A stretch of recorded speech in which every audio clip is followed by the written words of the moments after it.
혹시 데이터 분석 준전문가 그 ADSP 자격증 준비하고 계신가요? 네.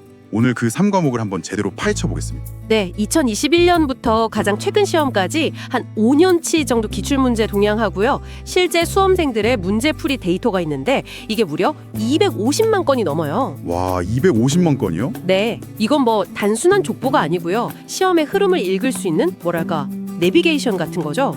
오늘 이 데이터를 보면서 여러분의 소중한 노력을 어디에 쏟아야 할지 또 어디선 힘을 좀 빼도 될지 그 방향을 명확하게 짚어드릴게요. ADSP 시험 아시다시피 총 3과목으로 되어 있잖아요. 네, 그렇죠. 보통은 1과목부터 차례대로 공부를 시작하는데 이 자료에 있는 과목별 난이도 그래프를 보니까요. 오, 이게 맞는 전략인가 하는 생각이 확 드네요. 1, 2과목에 비해서 3과목 난이도가 와, 정말 압도적으로 높아요. 맞아요. 바로 그겁니다. 그게 오늘 우리가 3과목에만 집중하려는 이유예요. 그래프를 보시면 난이도를 1등급에서 5등급으로 나눴을 때요.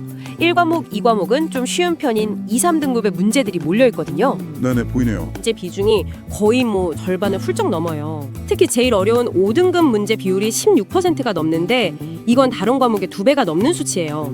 그리고 이게 그냥 누군가의 감이 아니라 아까 말씀드린 250만 건의 실제 정오답 데이터로 분석한 거라 아주 정확하다고 볼 수 있습니다. 아, 그러니까 3과목이 단순히 분량이 많아서 힘든 게 아니고 문제 하나하나의 퀄리티 자체가 그 깊이가 다르다는 뜻이군요. 정확합니다.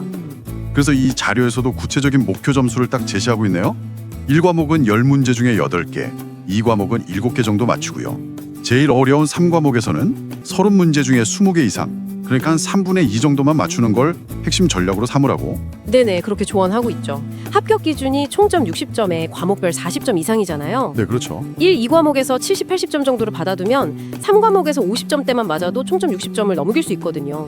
3과목에서 막 고득점을 노리기보다는 안정적인 점수로 합격 기반을 다지는 게 훨씬 현실적이고 똑똑한 방법인 거죠. 근데 3과목은 범위가 워낙 넓어서 그 50점, 60점을 받는 것조차 그냥 무작정 공부하면 너무 비효율적이에요. 그래서 이제부터 3과목 안으로 한 번 더 깊게 들어가 봐야 합니다. 네, 좋습니다. ADSP 시험의 최종 보스가 3과목이라는 건 이제 확실히 알겠습니다. 자료에 있는 3과목 출제 분석 차트를 보시면 아마 깜짝 놀라실 거예요. 그래요? 지난 5년간 3과목에 나온 모든 문제를 챕터별로 분석한 그래프인데요. 지난 5년간 3과목 전체 문제의 무려 90% 이상이 딱 이 두 챕터에서만 나왔어요. 잠시만요, 90%요? 네, 구체적으로 4장이 한 47%, 5장이 46% 정도 차지하고요. 반면에 1, 2, 3장을 다 합쳐봤자 출제 비중이 7% 남짓. 와, 30문제 중에 한두 문제 나올까 말까 한 수준인 거죠. 이건 정말 충격적인 정보인데요. 특히 2장 R 프로그래밍 같은 경우는 많은 비전공자분들이 코딩 때문에 아예 시작도 전에 포기하는 경우가 많다고 들었거든요. 네, 맞아요. 지레 겁먹으시죠. 그런데 자료를 보니까 2025년에는 심지어 한 문제도 안 나왔다고 되어 있네요. 맞아요. 많은 분들이 R 앞에서 아, 역시 나는 안 되나 봐 하고 좌절하시는데 이 데이터를 보면 R 프로그래밍은 사실상 뭐 유령 같은 존재인 거죠. 시험에 거의 나타나질 않아요. 하하, 유령이요. 이 사실 하나만으로도 학습 부담이 확 줄어들잖아요. 이게 바로 데이터를 기반으로 한 전략적 학습의 가장 큰 힘이에요. 1, 2, 3장은 아, 이런 개념이 있었지 정도로 그냥 빠르게 훑고 넘어가는 거예요. 예를 들어 3장에서는 결측값과 이상값, 처리 방법 정도만 확실히 알아두면 충분하고요. 만에 하나 나올지도 모르는 그 한두 문제를 맞히겠다고 전체 공부 시간의 30%를 쓰는 건 너무나 비효율적인 투자라는 거죠. 알겠습니다. 그러니까 버린다는 게 아니라 우선순위를 정한다는 거군요. 리스크를 알되 확률적으로 가장 가능성 높은 곳에 올인하는 전략. 좋습니다. 그럼 이제 그 90%를 차지하는 핵심 챕터 4장과 5장에 대해 이야기해보죠. 결론부터 말씀드리면 4장이랑 5장은요 완전히 다른 방식으로 접근해야 해요. 같은 과목 안에 있는 챕터인데 공부법이 달라야 한다는 게 좀 흥미롭네요. 왜죠? 제가 비유를 하나 들어볼게요. 4장 통계 분석은 뭐랄까 집을 짓는 것과 같아요. 집을 짓는다. 네, 기초 통계라는 기초 공사를 탄탄히 해야 그 위에 회귀 분석이나 시계열 분석 같은 기둥과 벽을 세울 수 있는 거죠. 중간을 건너뛰면 다음 개념을 전혀 이해할 수 없는 구조거든요. 아하. 그래서 4장은 자료에서도 권장하듯이 통계 분석의 이해부터 차근차근 순서대로 공부하는 게 정석입니다. 와, 비유가 정말 확 와닿네요. 그럼 5장은요? 집 짓기가 아니라면 뭔가요? 5장 정형 데이터 마이닝은 급하게 여행 가방을 싸는 것과 비슷해요. 여행 가방이요? 네, 시간이 없는데 양호엘부터 차곡차곡 챙길 순 없잖아요. 그렇죠. 제일 중요한 여권, 지갑, 핸드폰부터 챙겨야죠. 5장에서 그 여권에 해당하는 게 바로 군집 분석이고요. 지갑에 해당하는 게 연관 분석이에요. 이 두 파트에서 문제가 압도적으로 많이 나오거든요. 아, 그래서 자료의 5장 추천 공부 순서를 보면 시간이 충분할 때와 부족할 때의 공략법을 나눠놨어요. 네, 이게 바로 상황별 전략이죠.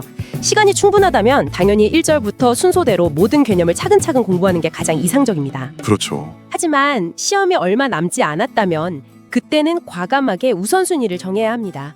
자료에서 제안하는 것처럼 출제 빈도가 압도적으로 높은 5.1장 데이터 마이닝 개요, 5.6장 군집 분석, 5.7장 연관 분석 이 세 부분부터 먼저 완벽하게 마스터하는 겁니다. 아, 가장 확실하게 점수를 딸 수 있는 핵심 지역부터 점령하는 전략이군요. 일단 이 세 챕터만 잡아도 상당한 기본 점수를 확보할 수 있으니까 심리적으로도 안정되고 나머지 부분을 공부할 여력도 생기겠네요. 그렇죠. 불확실성을 최소화하는 가장 효율적인 방법입니다. 그렇게 핵심 점수를 확보한 뒤에 의사결정나무, 앙상블, 인공신경망 같은 다른 중요 주제로 안전하게 확장해 나가는 거죠. 사실 마음 한편에는 늘 불안감이 있잖아요. 내가 공부하는 동안 시험이 갑자기 더 어려워지면 어떡하지? 하는 거요. 그렇죠. 그런데 이 자료를 보니까 그 불안감이 현실이 되고 있는 것 같아요. 특히 2024년을 기점으로 뭔가 큰 변화가 있었네요. 네, 정확히 보셨습니다. 2024년 회차로는 40회차 시험부터 단답형 주관식 문제가 없어지고 전부 객관식으로 바뀌었어요. 네. 언뜻 생각하면 찍을 수 있으니 더 쉬워진 거 아니야 할 수 있는데 데이터는 정반대 이야기를 하고 있어요. 그래요? 최신 기출 난이도 분석 그래프를 보면 단답형 폐지 이후에 쉬운 1, 2등급 문제 비율은 오히려 줄고요. 가장 어려운 5등급 문제의 비율이 12.7%에서 21.7%로 거의 9%나 급증했습니다. 9%나요? 이건 엄청난 변화인데요.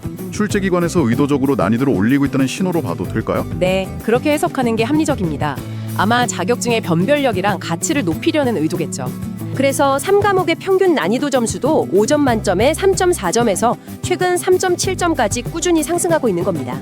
쉬운 문제로 점수 따기는 더 힘들어지고 이런 복합적인 고난도 문제를 풀어내야만 안정적으로 합격할 수 있는 구조로 시험이 바뀌고 있는 거죠. 그럼 이 모든 데이터를 종합해서 지금 듣고 계신 분들을 위한 구체적인 학습 계획, 일종의 전투 계획을 세워보죠. 두 장은 3과목 30문제 중에 각각 13문제 내외로 출제됩니다. 거의 동등한 비중을 가진 파트너라고 볼 수 있죠. 다만 2025년 특정 회차 시험에서는 4장 비중이 53%까지 급증한 이력이 있기 때문에 최근 경향상 조금 더 신경을 쓸 필요는 있습니다. 그럼 4장에서 반드시 눈에 익혀두어야 할 핵심 키워드들을 한번 짚어보죠. 자료에 잘 정리되어 있는데 제가 한번 불러볼게요. 표본 조사, 출원 통계, 상간 분석, 회귀 분석, 시계열 분석, 아리마 모형, 주성분 분석, PCA. 용어들이 만만치 않네요. 또 다른 거대한 산, 5장 정형 데이터 마이닝으로 넘어가 보겠습니다. 자료의 난이도 그래프를 보니까 4장보다 전반적으로 난이도가 더 높게 나오네요. 특히 중간 난이도 이상인 4등급 문제의 비중이 38%로 아주 탄탄하게 포진해 있어요. 네, 5장은 4장에서 배운 통계 지식을 바탕으로 데이터를 분류하고 예측하고 또 숨겨진 패턴을 찾아내는 실전 기술의 집합소입니다. 실전 기술. 네, 그래서 범위가 넓고 각 기법에 대한 깊이 있는 이해를 요구하죠. 5장의 핵심 키워드도 정말 많네요. 군집 분석, 연관 분석, 의사결정나무, 앙상블, 랜덤 포레스트, 인공신경망, ANN, K평균 군집, K-민스. 이런 개념들을 방금처럼 서로 어떻게 다르고 어떤 상황에 쓰이는지 비교하면서 공부하는 게 중요하겠어요.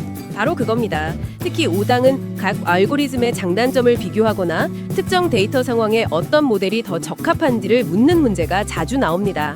단순 암기로는 절대 풀 수 없죠. 각 기법의 근본적인 작동 원리를 이해해야만 응용이 가능합니다. 마지막으로 개념 학습이 끝났다고 공부가 끝난 게 아니에요. 데이터에듀 PT 같은 개인화된 문제풀이를 제공하는 앱을 활용하는 겁니다. 요즘 이런 앱들은 그냥 문제를 나열해주는 게 아니라 제가 푼 데이터를 기반으로 AI가 제 약점을 정확히 진단해줘요. 당신은 군집 분석 중에서도 특히 계층적 군집 개념을 헷갈려 하는군요 하면서 관련 문제만 집중적으로 풀게 해주는 식이죠. 막연하게 오답 노트 만드는 것보다 훨씬 효율적으로 약점을 메울 수 있어요. 어려워지는 시험에 대응하는 가장 스마트한 방법이라고 할 수 있죠. 네, 오늘 ADS-P 시험, 특히 3과목 공략법에 대해 정말 속 시원하게 다 파헤쳐 본 것 같습니다. 이제 무엇을 해야 할지 그 길이 훨씬 뚜렷하게 보이실 겁니다.